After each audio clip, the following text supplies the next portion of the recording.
बिस्मिल्लाहिर्रहमानिर्रहीम। Programme inside the news और मैं हूं डॉक्टर सना गौरी। प्रोग्राम के पहले हिस्से में बात करेंगे बांग्लादेश की मौजूदा सूरत हाल में। कुछ देर पहले तक बांग्लादेश के जर्नल जो है वहाँ पे बात कर रहे थे, वक़ारुज़्ज़मा साहब, और उन्होंने कहा कि जनाब यहाँ पे अब बुरी हुकूमत का सेटअप होगा। एक तो ये सिलसिला था कि शायद वहाँ पे मार्शल लॉ लगा दिया जाएगा, लेकिन वहाँ पे जिस तरह से अवाम एहतजाज कर रही थी तो उसमें ही देखा गया कि वो माशाल्लाह के सख्त खिलाफ थी, और वहाँ पे अवाम के हकूक़ का ख्याल करते हुए वहाँ पे उसका एहतराम किया गया और अब बुरी सेटअप की बात की गई। एक बदतरीन एक वाक़या जिसको तारीख़ याद रखेगी, एक ऐसी मिसाल जो ऐसा नहीं कि हमारे पड़ोसी मुल्क में हुई और वो बात ख़त्म हो गई। हसीना वाजिद साहिबा के मज़ालिम दिन ब दिन जिस तरह से सामने आ रहे थे, मैं अपने प्रोग्राम से अब रिकॉर्ड में है कि मैंने पहले भी कहा था कि जब आलमी इदारे ये बात कर रहे हैं कि जनाब पाकिस्तान में ये सब कुछ हो रहा है या इलेक्शंस के हवाले से बात हो रहा है, बिल्कुल ठीक है, बात करनी चाहिए, तो फिर बांग्लादेश पे बात क्यों नहीं हो रही है? बांग्लादेश पे बात ना होने की वजह ये थी, और इलेक्शन में जिस तरह से वहाँ पे धांधली हुई और जिस तरह से हसीना वाजिद साहिबा कमोबेश इतने ही वक्त से वहाँ पे मौजूद थी जिस तरह से सिंध में जो है पीपल्स पार्टी मौजूद है, लेकिन उसके बावजूद सिंध में तो तरक्की नहीं हुई, लेकिन पूरे बांग्लादेश में आप अगर कहें कि एशियन टाइगर का खिताब दिया गया तो वो एक सोचने की बात है।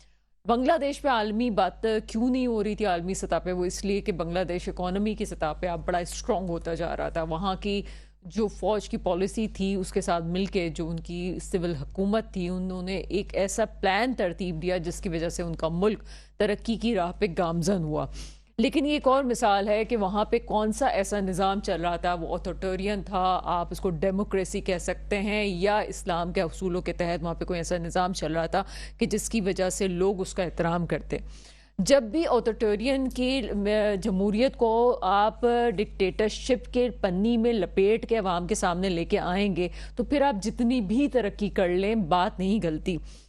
यहाँ मसला यह है कि हसीना वाजिद साहिबा ने कहा कि हम तुम्हें तरक्की तो देंगे, हम तुम्हें आगे तो लेके जाएंगे, लेकिन अपने हकूक़ की बात मत करो।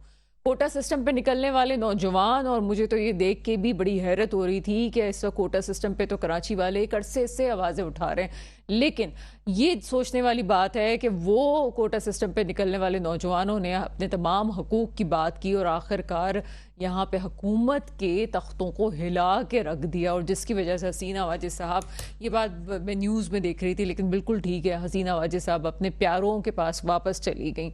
वहाँ पे फौज ने कहा जनाब कि आपको कुछ वक्त की मोहलत देते हैं कि आप ये मुल्क छोड़ के चली जाएं, वरना जनाब आपके साथ जो कुछ होगा उस पर हम भी कुछ नहीं कर सकते। काफ़ी हद तक ये कहा जा रहा था कि हसीना वाजिद साहिबा जो कुछ भी कर रही हैं उसके पीछे या तो इस्टेब्लिशमेंट उनकी मौजूद है या फिर जनाब भारत की सरपरस्ती उनके पास मौजूद है, लेकिन अंदरूनी बात ये भी है कि भारत में अंदरूनी तौर पे भी बांग्लादेश के खिलाफ बात पाई जाती थी। वो ये कहते थे जनाब कि हमने, ये अब ढकी छुपी बात नहीं है, ये बात बिल्कुल आया है कि मशरकी पाकिस्तान को अलग करने में किस तरह से भारत ने बांग्लादेश का साथ दिया और क्या क्या मजालिम ढाए गए। उसके बाद वहाँ पे वो लोग जिन्होंने इसमें जंग के दौरान और अलहदगी के वक्त भारत का साथ दिया, उन लोगों बांग्लादेश का साथ दिया और भारत की पॉलिसीज़ पे चले, उन लोगों के लिए स्पेशल कोटा रखा गया और उस कोटे के तहत जो ख़ास मखसूस नौकरियां हैं उनको भी दी जाती थी। ये एक ऐसा धब्बा था कि जिसकी वजह से यहाँ पे बगावत उभरी और ये एक नतीजा सामने आया। होने वाली चीज़ बिल्कुल अचानक से नहीं होती, एक तारीख है जिसमें ये याद रखना चाहिए कि हसीना वाजिद साहिबा ने अपने तमाम ही हरीफों को जेल की सलाखों के पीछे डाला, पाबंद सलासल किया, और बहुत से जमात इस्लामी के लीडर्स ऑन रिकॉर्ड है कि बूढ़े लोगों को भी फांसी लगाई गई ताकि अवाम के सामने इबरत का निशान बनाया जाए। लेकिन जुल्म पर जुल्म है, बढ़ता है तो मिट जाता है। तो आज वो जुल्म की दास्तान यूं ही जाहिर हुई कि अपने ही मुल्क से इतने अरसे तक इक़्तिदार में रहने वाली हसीना वाजिद को बुरे तरीके से अपने मुल्क से दरबदर कर दिया गया। ये वो चीज़ है जो हमारे हुक्मरानों को भी सीखनी चाहिए और हमारे लोगों को भी पता होनी चाहिए कि अवाम की आवाज़ को अगर इग्नोर किया गया, अगर दबाने की कोशिश की गई तो उसके अच्छे नताइज नहीं बरामद होते। یہ بات بھی کانوں میں پڑی کہ پاکستان میں ایسا کیوں نہیں ہوتا کہ یہاں پہ اپنے حقوق کے لیے آواز اٹھائی جائے. تو اس کی بھی بہت بڑی وجہ ہے. میں اس کو جلدی سے ختم کرتی ہوں انٹروڈکٹری پارٹ کافی طویل ہو چکا. اس کی بھی ایک بڑی وجہ ہے. اس کی وجہ یہ ہے کہ آپ نے یہاں پہ مڈل کلاس طبقے کو بالکل ہی ناپید کر دیا. اب تو یہ نوبت آ گئی کہ اب مڈل کلاس کوئی رہا نہیں ہے. مڈل کلاس بہت بھی آپ اس کو کہہ سکتے ہیں جو کہ گورنمنٹ کی نوکری کرتا ہو. اگر مڈل کلاس طبقہ ہوتا ہے تو اس میں عوام میں ان کی سوچ الگ ہوتی ہے, اپنے حقوق کے لیے بات کرنے کی صلاحیت ہوتی ہے.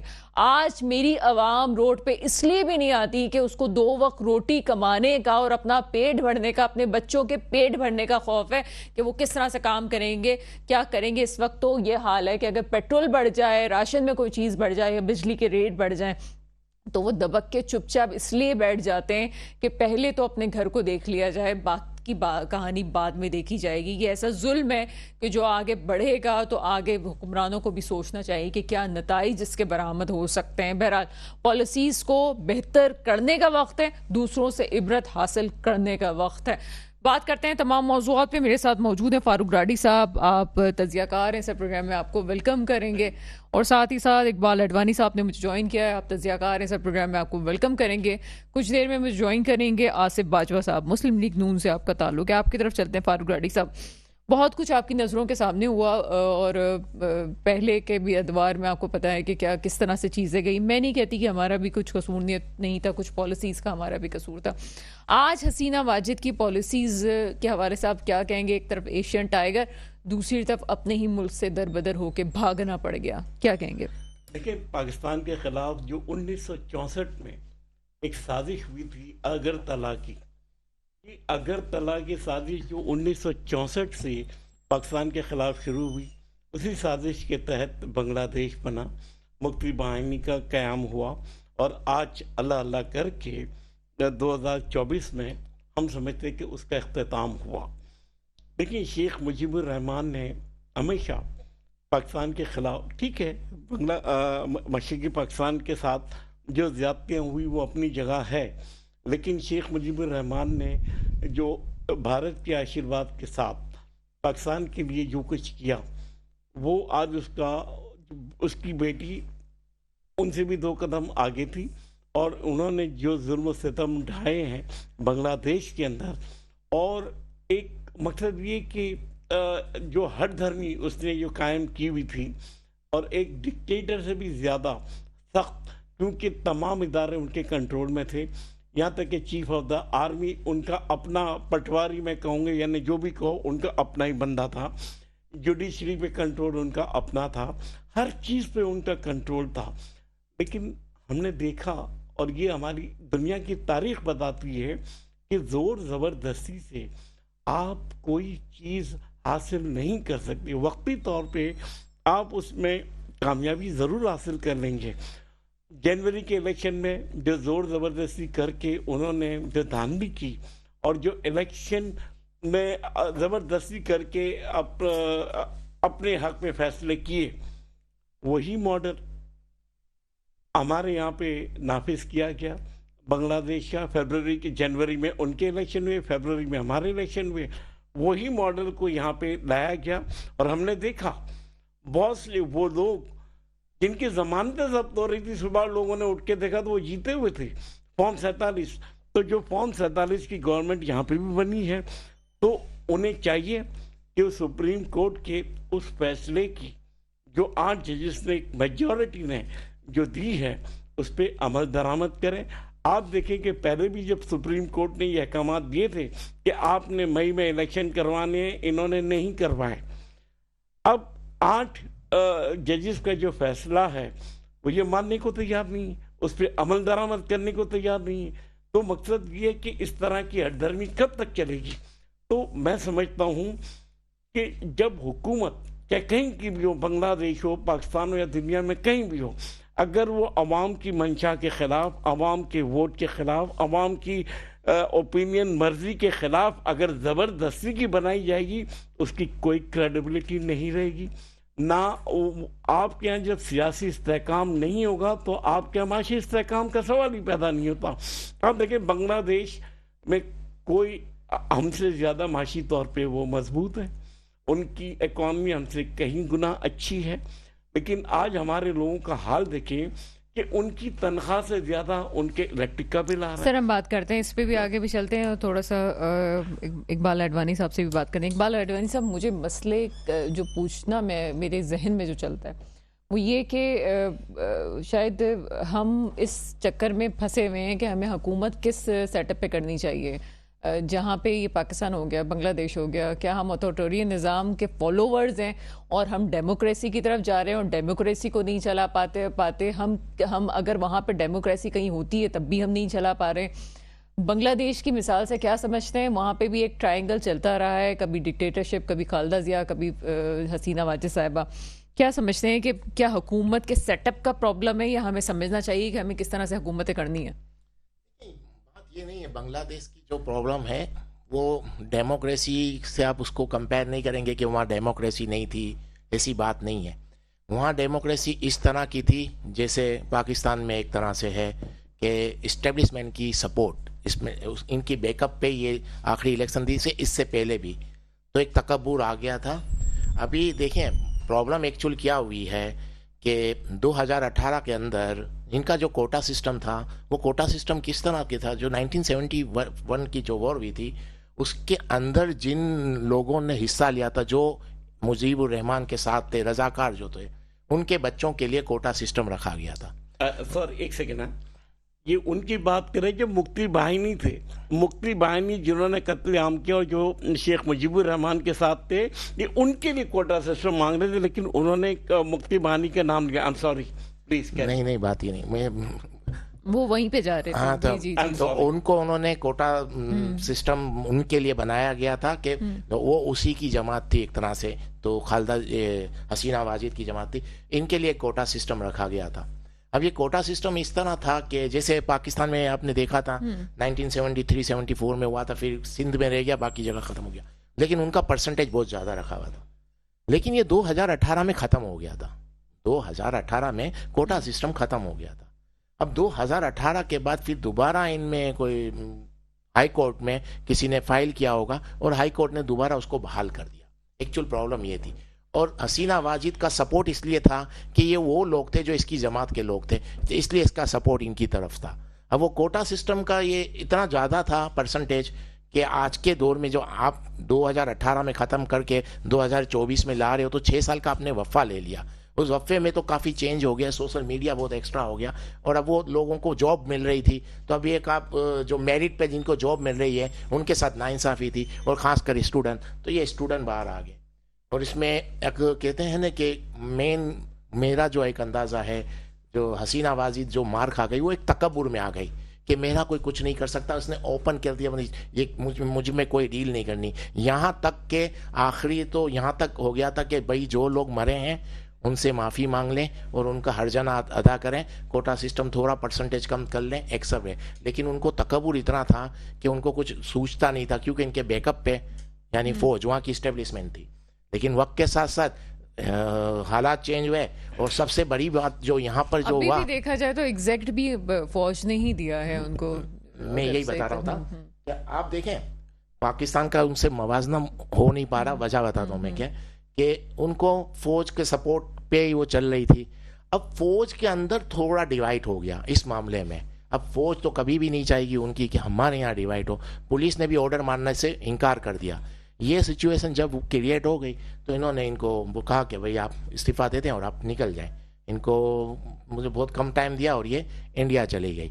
लेकिन इंडिया भी मुझे नहीं लगता इसको ज़्यादा टाइम रख सके, क्योंकि वो भी नहीं संभाल पाएगा, क्योंकि बॉर्डर हैं इनके, तो मुझे नहीं लगता इंडिया भी रख पाए। इंडिया को भी इसको भेजना पड़ेगा। लेकिन एक्चुअल वजह ये थी कि हम इसको यूं नहीं समझे, एक तकब्बुर में आ गई थी और फौज के सपोर्ट पे थी। अगर देखा जाए, हम पाकिस्तान से कंपेयर करें तो पाकिस्तान में अगर ये चीज़ आती भी है, तो अगर आप बांग्लादेश से कंपैरिजन करते हैं तो हाथ में तो फौज के गया ही है गवर्नमेंट। नहीं सर, वहाँ पे एक और चीज़ हमने देखी जो इस वक्त पाकिस्तान में डेवलप करने की कोशिश की जा रही थी सोशल मीडिया के थ्रू। आज DGIS पर की कॉन्फ्रेंस भी है प्रोग्राम के दूसरे से, में उससे भी बात करनी है हमें।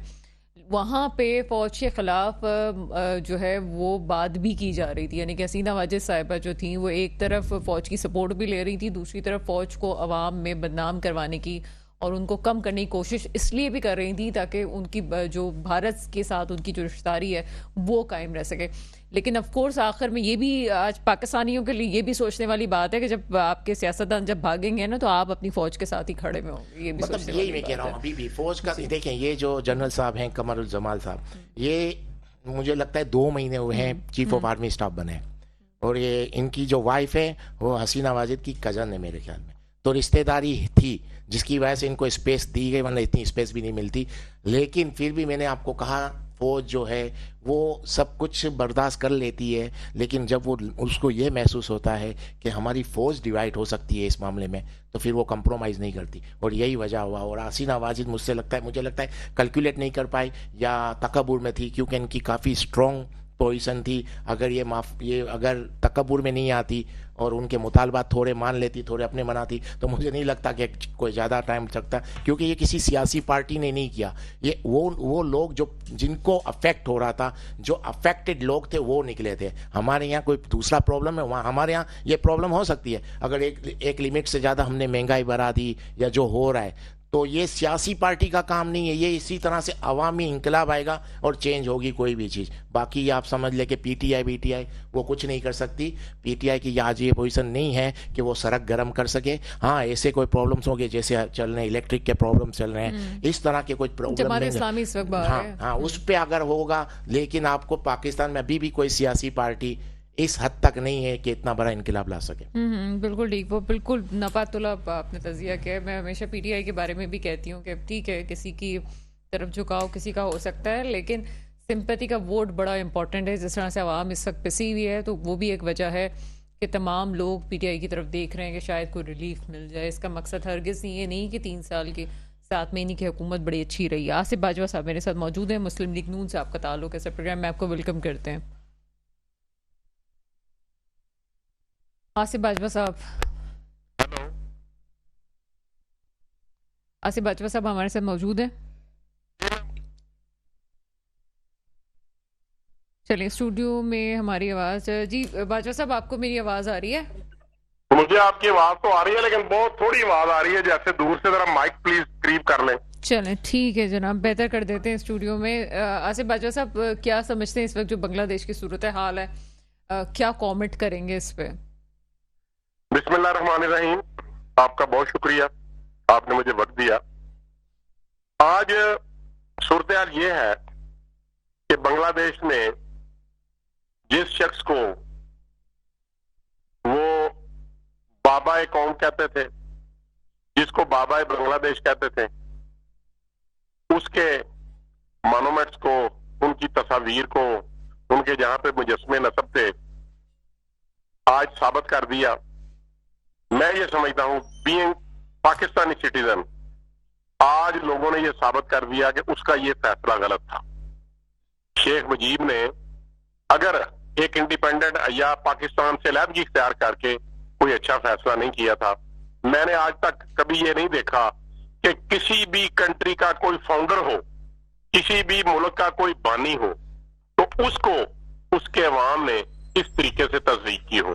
آپ کے علم میں ہوگا, میں آپ کو تھوڑا یاد کرانا چاہتا ہوں کہ اس بانی کو اس کا آخری وقت اپنی فوج کے ہاتھوں وہ قتل ہوا تھا, اور اس کی میت کو غسل نہیں دینے دیا گیا تھا, صابن تک میسر نہیں تھا, اور اس کے جنازے میں بھی لوگوں کو شامل نہیں ہونے دیا گیا تھا. آج لوگوں نے اس کی بیٹی کو بھی وہاں سے نکلنے پر مجبور کر دیا, جو ریزگنیشن دینے کے بعد ہمارے دشمن ملک انڈیا کے پاس چلی گئی, وہاں پہ اس نے پناہ لی ہے. تو میں یہ سمجھتا ہوں بینگ پاکستانی سٹیزن کہ شیخ مجیب الرحمان کا فیصلہ درست نہیں تھا. ان کی قوم نے ان کو کبھی بھی نہیں لیڈر سمجھا.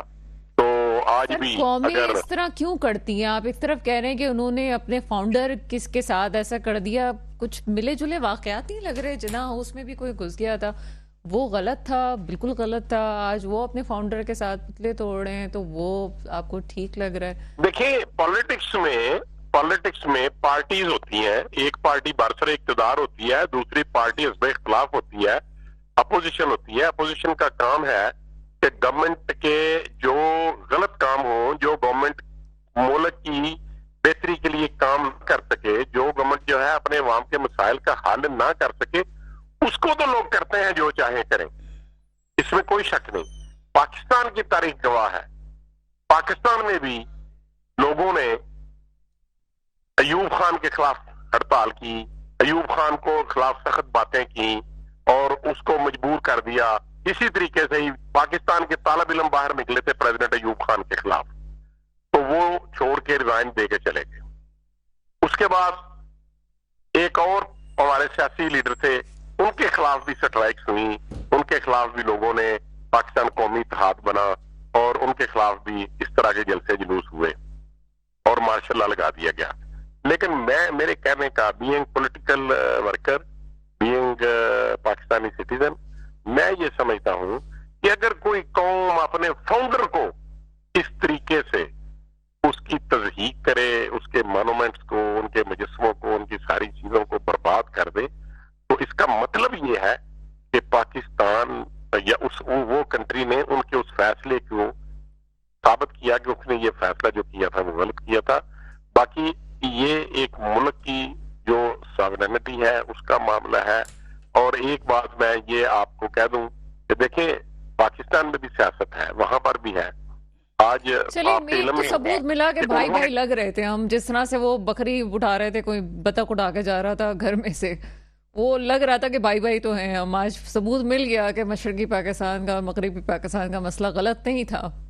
ہاں, تو آج جو وہاں پر ہوا اور لوگوں نے یہ ثابت کر, میں یہ سمجھتا ہوں کہ یہ درست فیصلہ نہیں تھا شیخ مجیب الرحمان کا پاکستان سے علیحدگی.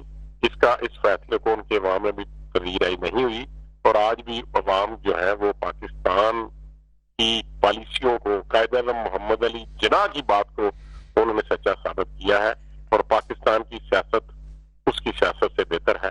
میں یہ مسلم سمجھتا لیگ ہوں نون کی ابھی گورنمنٹ ہے, آپ کے خلاف لیکن ایک دھرنوں کا بات ہے, سلسلہ جاری ہے سر, مری روڈ پہ کہ کافی وہاں کی عرصہ ہو آرمی گیا. نے وہاں پہ چانس ملنے کے باوجود وہاں پہ مارشل لا نہیں لگایا, وہاں پہ انان حکومت خود نہیں سنبھالا.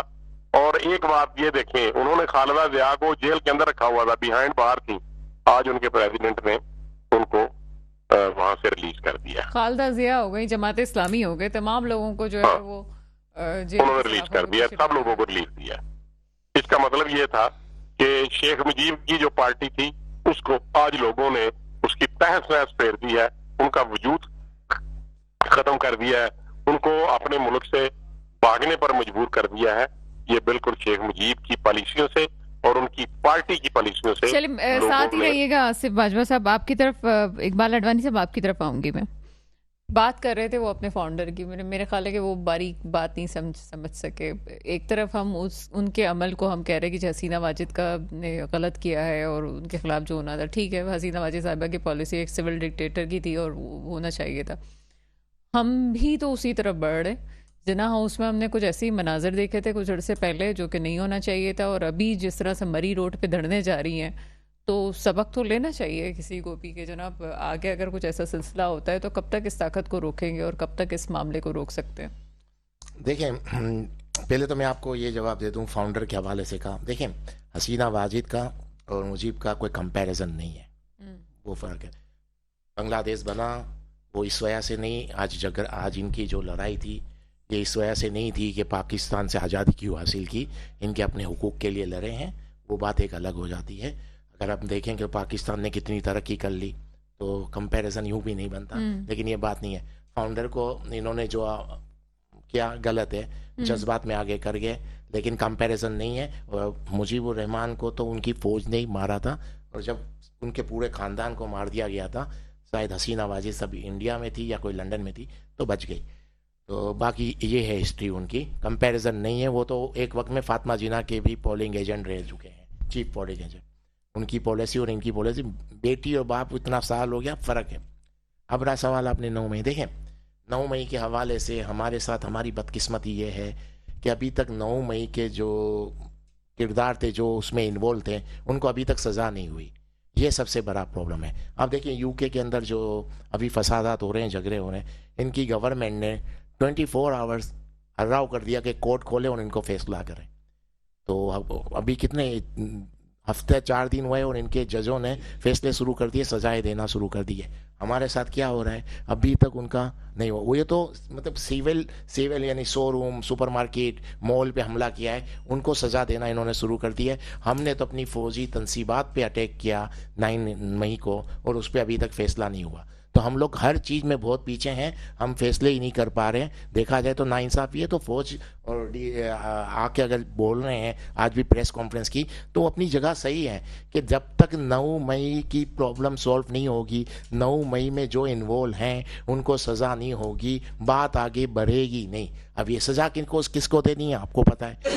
तो मकसद कहने का ही हम, देखिए मेरी यहाँ कंफ्यूजन ये है कि जब पता है, और बानी पीटीआई भी कह रहे हैं, अब तो खुल के कह रहे हैं कि जनाब बात करनी है, पहले तो ढके छुपे लफ्जों में कह रहे थे, तो फिर तर्जुमान पाक फौज क्यों नहीं ये बात कर रही जब पता है कि जनाब ये पार्टी है। जब खुल के जब पहली प्रेस कॉन्फ्रेंस हुई थी, जब ये बात कही गई थी इंतशारी टोला और ये सब कुछ, तो फिर कर देना फैसला उस पे। क्या बात करें इनसे, पहले तो आप ये बताएं बात इनसे क्या हो सकती है।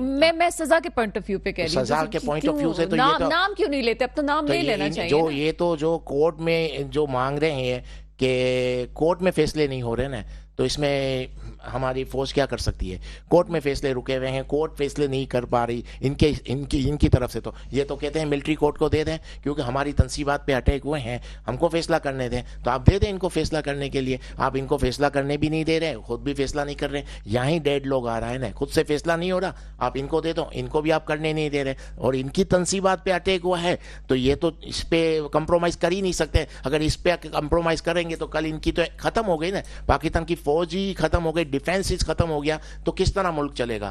तो मुझे लगता है कि मिलिट्री कोर्ट में फैसले चले जाएं ज्यादा बेहतर है। कम से कम ये अपने हिसाब से फैसला करें, आपसे तो हो नहीं रहा। दूसरा क्या सवाल था आपका?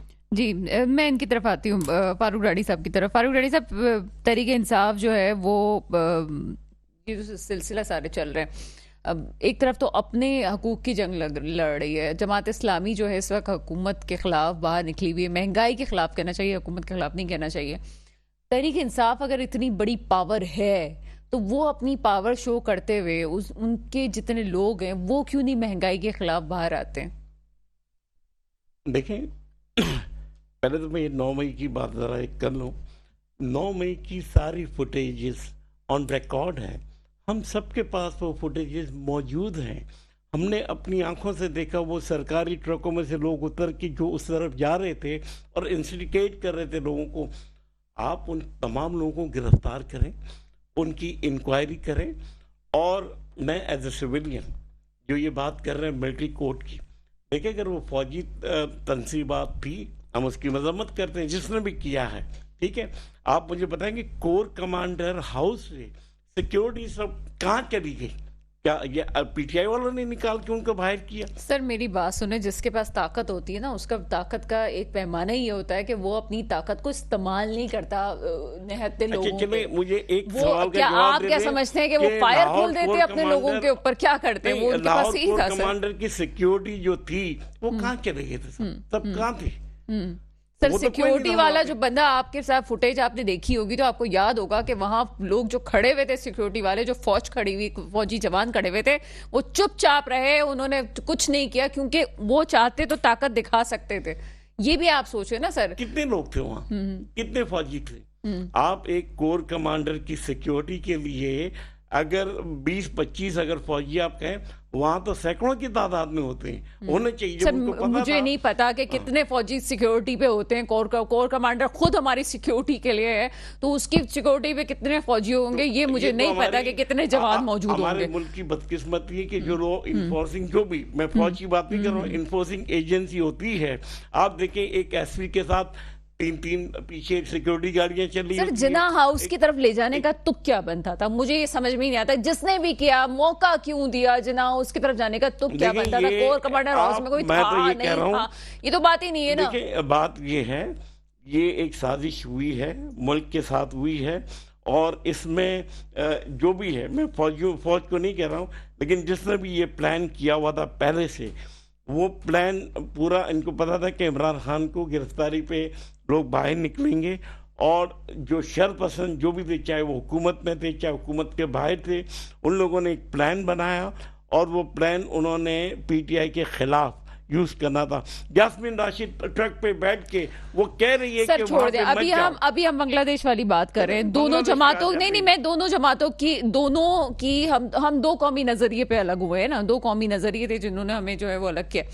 मुझे ये बताइए कि कहीं यकसानियत नहीं नजर आती? अगर आप ये देखें कि हमारा जो डीएनए है वो हमें ये कहता है कि जनाब कुछ भी हो जाए हम तो अपनी फौज के साथ खड़े हुए। आखिर में जितने सियासतदान, हसीना वाजिद साहिबा ने बड़ी कोशिश की कि अपने वालिद का बदला ले ले या कुछ भी कर ले, अपने खानदान का बदला लेते हुए कहीं ना कहीं वो एस्टेब्लिशमेंट का एक जो इमेज है अवाम के सामने गलत बनाने की कोशिश कर रहे थे। आखिर में हुआ क्या? आखिर में वो ही वहां के फौज के साथ है। और आज भी अगर कोई ये मुझे कहता है, मुझे बड़ी हैरत होती है मुझे जब सोशल मीडिया पे पर्सनल लोग मिलके कहते हैं कि जी फलां का इमेज खराब हुआ, तो जनाब ये बातें छोड़ दें, जब वक्त आएगा ना तो आपको पता चलेगा किसका इमेज खराब हुआ है किसका नहीं हुआ है। आप क्या समझते हैं कि इस वक्त जो इमेज खराब करने की कोशिश कर रहे हैं लोग, चाहे कोई भी कर रहा है, वो क्या कामयाब हो सकते हैं? किसका इमेज? पाकिस्तान सिर्फ फौज का इमेज। देखिए, फौज का ना इमेज खराब है ना फौज का इमेज खराब हो सकता है। हमारी फौज दुनिया की वो बेहतरीन फौजों में से है कि पिछले 40 साल से हमारी फौज हालात जंग में है।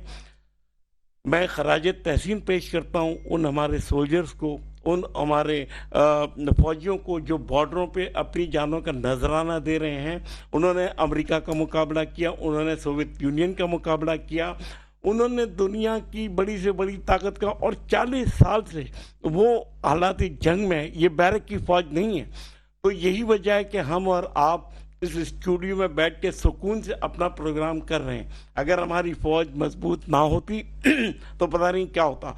लेकिन प्रॉब्लम यहाँ ये है कि यहाँ पे कुछ अनासिर फौज को और कुछ सियासी तंजीमों को आपस में लड़वाना चाह रहे हैं, आपस में इख्तलाफात पैदा करना चाह रहे हैं, जो कि मैं समझता हूँ कि अब फौज की समझ में भी आ गई बात, और उन सियासी जमातों को भी ये बात की समझ आ गई है कि हमें डरार कौन डाल रहा है। और देखिए सर मुझे ब्रेक का कहा जा रहा है, मैं बात करती हूँ, लेकिन एक जुमला मुझे बोलना जरूरी है। इतना नन्ना काका बच्चा चूचू कोई भी नहीं है जिसका ये ना पता चले दरारें पड़ रही हैं और अभी तक यही ना खुल सके। ये साजिश का है, साजिशें खुल जाती हैं। हसीना वाजिद साहिबा के भी जो अंजाम है वो भी सामने आ चुका है। ये चीज़ें ढकी छुपी नहीं रहती हैं। इतने सालों बाद अगर भुट्टो साहब के जो है वो जुडिशल मर्डर को सामने लाया गया तो तारीख छुपती नहीं। ये तो बड़ी आम सी बात है जो कुछ सामने हुआ है। छोटे ब्रेक के बाद आपके सामने हाजिर हैं आसिफ बाजवा साहब मेरे साथ मौजूद हैं। सर, धरना जारी है मरी रोड पे और जमात इस्लामी जो है वोटने के लिए तैयार भी नहीं है। मुज़ाकरात पहले ऐसा लग रहा था कि कामयाब हो जाएंगे, मुज़ाकरात कामयाब होते हुए नज़र भी नहीं आ रहे। कहाँ तक बात पहुँचेगी? धरने में लोग मज़ीद शामिल हो रहे हैं, बल्कि अब तो दूसरे सिटीज़ में भी जो उनकी ताकत है वो सामने आ रही है। और आवाम का ये रुझान है कि अगर कोई भी पार्टी, चाहे वो जमात इस्लामी का हम नाम नहीं लेते, कोई भी अगर इस वक्त महंगाई के खिलाफ बाहर है, बिजली के बिलों के खिलाफ बाहर है, IPPs के बाहर के खिलाफ बाहर है, तो उसका साथ दें। अब इस पॉलिसी पे हुकूमत क्या करेगी? बात यह है कि इस बात पे कोई दो राय नहीं है कि पाकिस्तान में इस वक्त जो बिजली के रेट्स हैं बहुत ज्यादा है, और दूसरा जो ये इनका बिल्कुल जायज मुतालबा है। और प्राइम मिनिस्टर ऑफ पाकिस्तान ने भी इस बात पे होमवर्क करना शुरू कर दिया है कि जिस तरीके से उनके इल्म में ये बातें आई हैं कि जो IPPs हैं उन्होंने किस किस्म के जो MOUs हैं या कॉन्ट्रैक्ट्स हैं वो साइन किए हुए हैं। और जो सबसे बढ़ के बात है वो ये है कि 50% के करीब तो जो पाकिस्तान है उसके IPPs हैं। इसमें भी सोचने वाली बात है। और दूसरी बात यह है कि जो ना सिर्फ पाकिस्तान जो जमात इस्लामी पाकिस्तान है तो उनके आज उनके नए मुतालबे आने शुरू हो गए हैं। आज उन्होंने कहा है जी कि बच्चों के दूध पे और दीगर चीजों के ऊपर जो रेट्स हैं और टैक्सेस हैं, सेल्स टैक्स है, वो हम नहीं लगाने देंगे।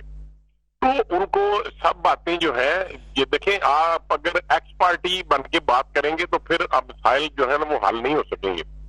और एक दिन भी जो कमेटी गई है जमात इस्लामी के पास, उन्होंने ये नहीं कहा कि आपके मुतालबात जायज नहीं है या आपकी मुतालबात नाजायज है। उन्होंने कहा कि आपकी बातें ठीक है, हम टेक्निकल कमेटी बना रहे हैं, वो टेक्निकली देखेंगे कि जो टेक्निकल जो कमेटी मुआहदे आपकी IPPs बैठेगी, के साथ बात हुए कर हैं। रही है, फैसले अभी तक नहीं हो रहे, इतनी बड़ी आवाम रोड पे ही रहेगी सर। नहीं, मेरी बात तो सुन ले, ये बड़ा इंपॉर्टेंट इश्यू जो मैं डिस्कस करने जा रहा हूँ। अगर आप उन मुआहदों से गुरेज करते हैं, उनकी कंप्लीशन नहीं करते, उनकी कंप्लायंस नहीं करते, तो वो जो लोग हैं वो इंटरनेशनल कोर्ट ऑफ लॉ में चले जाएंगे और पाकिस्तान के खिलाफ बहुत सख्त किस्म के फैसले आएंगे और पाकिस्तान को जो अब पैसे देने पड़ते हैं उसके कई गुना ज्यादा फाइन भी किए जा सकते हैं।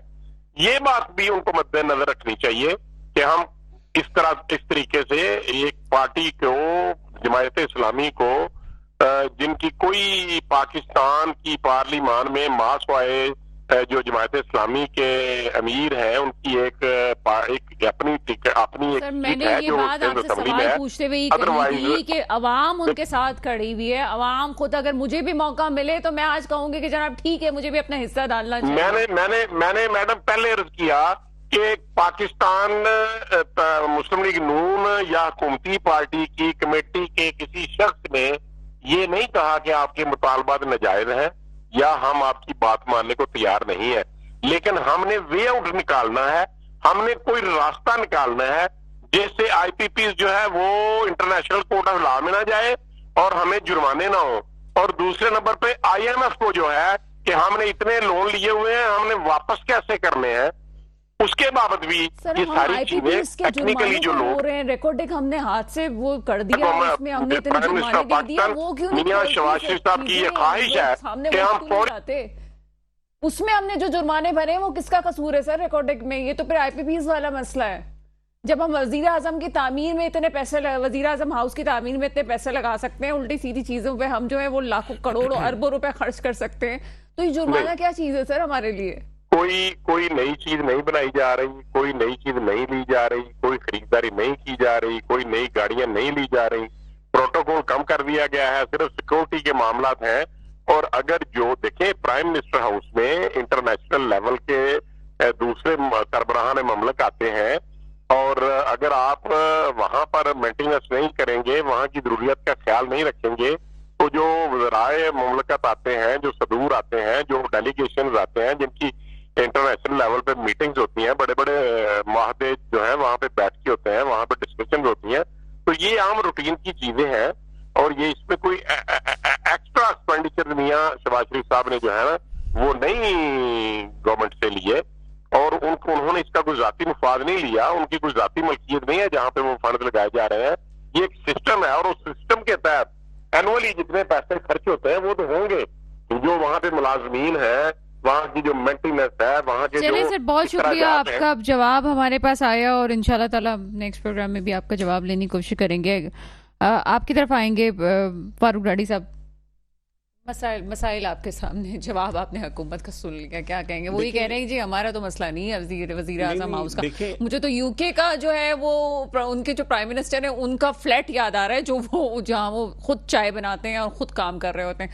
पता नहीं हमारे सिलसिले मेरी समझ से बाहर है। हाँ, यहाँ करोड़ों रुपए प्राइम मिनिस्टर अपने स्विमिंग पूल की तज़ीन व आराइश के लिए खर्च कर रहे हैं। यहाँ पे सरकारी अफसरों के लिए अरबों रुपए की गाड़ियों के बजट, हमारे पास कुछ नहीं। और ये IPPs की बात कर रहे हैं, तो पूरी कौम इसको भुगत रही है। तो आप मुझे ये बताएं कि ये IPPs में 80% तो वो पाकिस्तानी लोग हैं जो इस वक्त गवर्नमेंट में मौजूद हैं, PDM2 में मौजूद हैं, और 20% वो चाइनीज़ लोग हैं, वो चाइनीज़ हैं जिनके फ्रंटमैन ये पाकिस्तानी हैं, वो भी 20% पाकिस्तानी जो कि उन्होंने फ्रंटमैन बनाए हुए हैं और इसका ये चाइनीज़ का है। तो बहरहाल इसके ऊपर फौरी तौर पे वो किया जाए, जो इन्होंने इन्वेस्टमेंट किया था उससे कई गुना ज़्यादा ये मुनाफा ले चुके हैं। वो बिजली इतनी नहीं बना रहे हैं जितना हमसे चार्ज कर रहे हैं। आप देखें 80 रुपये और 85 रुपये का यूनिट हम रेजिडेंट में दे रहे हैं। और सबसे पहले तो इनको ये स्लैब सिस्टम ख़त्म करना चाहिए कि 6:30 से 10:30 बजे इतना होगा। इसकी जस्टिफिकेशन क्या है मुझे बताएं। अगर 1140 यूनिट का बिल जो है अगर 85,000 रुपये आए, क्या कोई जस्टिफिकेशन है? कैसे पता चलेगा हाई रेट कब हुआ? या तो उसकी मीटरिंग अलग करें या ये स्लट सिस्टम को ख़त्म करें।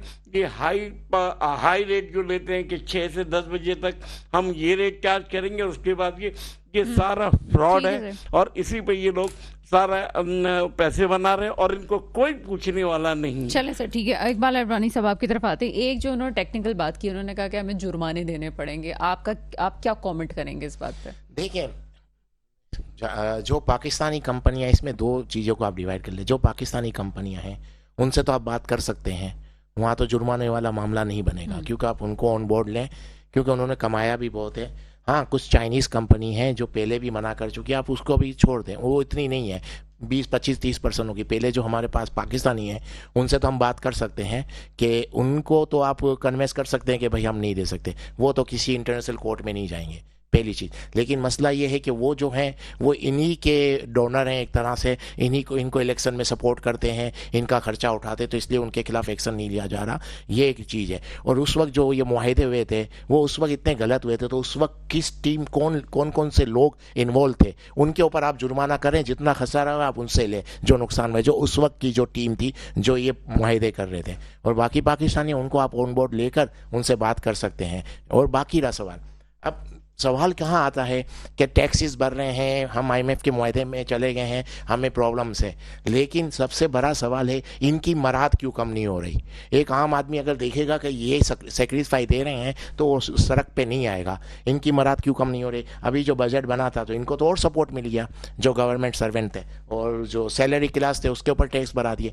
इनकी मराद ज़्यादा हो रही हैं कम होने की बजाय। ये जो बाहर जा रहे हैं, मुझे जहाँ मालूमात है कि अगर किसी मुल्क में पाकिस्तानी कोई डेलीगेशन जाता है वो 5 स्टार होटल में रुकता है, इंडिया और बांग्लादेश के तो नॉर्मल होटलों में रुकते हैं। ये मराद अपनी कम नहीं कर रहे हैं। फिर दूसरी बात है, बिजली के बिल इनको क्यों माफ़ है। ब्यूरोक्रेसी है, जो भी टोटल जितनी भी है ब्यूरोक्रेसी है, सब पे बिजली के बिल क्यों माफ़ है।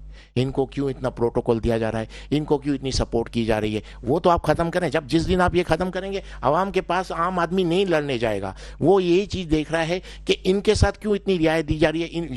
जो इलेक्ट्रिक की पेमेंट मैं एक्स्ट्रा कर रहा हूँ तो ये मुफ्त में ले रहे हैं, तभी तो मैं एक्स्ट्रा कर रहा हूँ। तो जब तक ये अपनी मराद कम नहीं करेंगे, अपने प्रोटोकॉल कम नहीं करेंगे, तो ये तो बहुत बड़ी तहरीक बन जाएगी एक दिन, ये सोच भी नहीं सकते। लेकिन इसमें किसी सियासी पार्टी का कोई किरदार नहीं होगा, ये आम लोग निकलेंगे और फिर ये बर्दाश्त नहीं कर पाएंगे, कवर नहीं कर पाएंगे। लेकिन आज अगर इनको हौसला, जैसे हसीना वाजिद आखिरी वक्त में तैयार हो गई थी सब चीज़ें मानने के लिए, लेकिन वक्त गुजर गया, इनको स्पीच तक नहीं करने थी। कहा मैं स्पीच करती हूँ, स्पीच नहीं करने थी, बोला आप जाओ। तो ऐसा वक्त नहीं है कि इनको भी मौका नहीं मिले। ओके, बहुत शुक्रिया सर आप लोग को, आप हमारे साथ हैं। वो कहते हैं कि ज़िंदगी में वक्त बड़ा इंपॉर्टेंट है और टाइमिंग बड़ी इंपॉर्टेंट है। टाइमिंग के मिजाज को भी समझ लीजिए और जो मौजूदा हुकूमत है उसको भी समझना चाहिए कि इस वक्त बड़ा कड़ा है, सोचने की ज़रूरत है। वो कहते हैं ना कि आपको कुछ दिखाने के लिए आपके सामने आता है, जो दिखाया जा रहा है खुदा की तरफ से, उसको भी समझने की कोशिश करें कि ये इशारा। और जहाँ यहाँ पे अवाम के आम मुतालबात की बात है, जैसे अभी मेरे फातिल दोस्त ने बात की है, वो ऊंट के मुंह में जीरे के बराबर है। बड़ी छोटी छोटी चीज़ें हैं, बड़ी छोटी छोटी डेवलपमेंट के काम है। अगर अब वो आप आवाम के लिए कर लेंगे तो आपकी चीज़ें बेहतर हो जाएंगी। अब मेंटली आप जो है आवाम को उस नफ्सियाती कैफियत से आज़ाद दिलाएंगे जहाँ पे आपने यहाँ पे लोगों का दर्जावार फ़र्क पैदा कर दिया, और जहाँ आपने मीडियोटिक फैमिली और जो निचले दर्जे के लोग थे उनको आपने पीस के रख दिया। यहाँ वही बात है कि अगर अपनी जिम्मेदारी को समझा जाए तो चीज़ें बेहतर हो सकती हैं। मेरे मुल्क पे वो हुक्मरान आए जो वाकई मेरे मुल्क के मुस्तकबिल की हिफाजत करें। इसके साथ ही मेरे प्रोग्राम का वक्त ख़त्म होता है, मुझे इजाज़त दीजिएगा। खुदा हाफिज़।